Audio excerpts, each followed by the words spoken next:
महाभारत का महाविनाशकारी युद्ध कौरव पांडवों के बीच हुआ था। कौरव पांडव वैसे एक ही कुल के थे और चाचाताओं की संतानें थे। कौरव भाइयों की संख्या 100 थी, वहीं पांडव 5 भाई थे।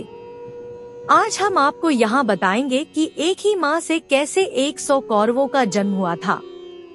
क्या किसी वरदान का प्रभाव था या कुछ और?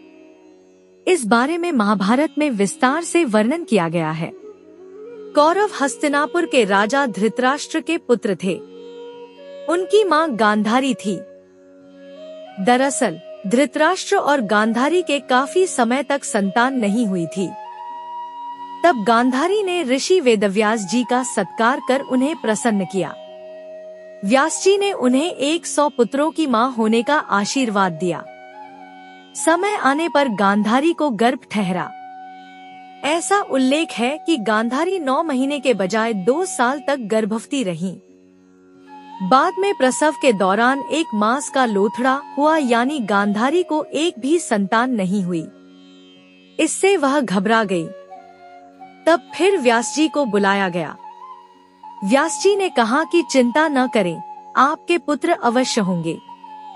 उन्होंने कहा कि मांस के लोखड़े को 101 हिस्सों में विभाजित कर प्रत्येक टुकड़े को अलग अलग घड़ों में रखें और उनमें घी भर दें।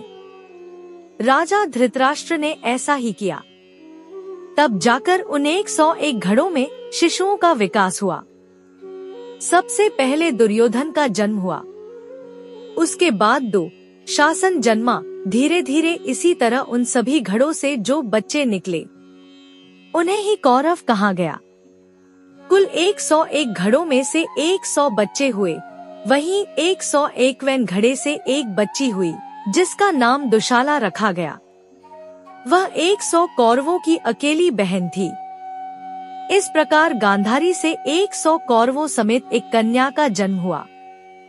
कहा जाता है कि महाभारत का युद्ध कौरव और पांडवों के बीच जमीन के एक टुकड़े को लेकर हुआ।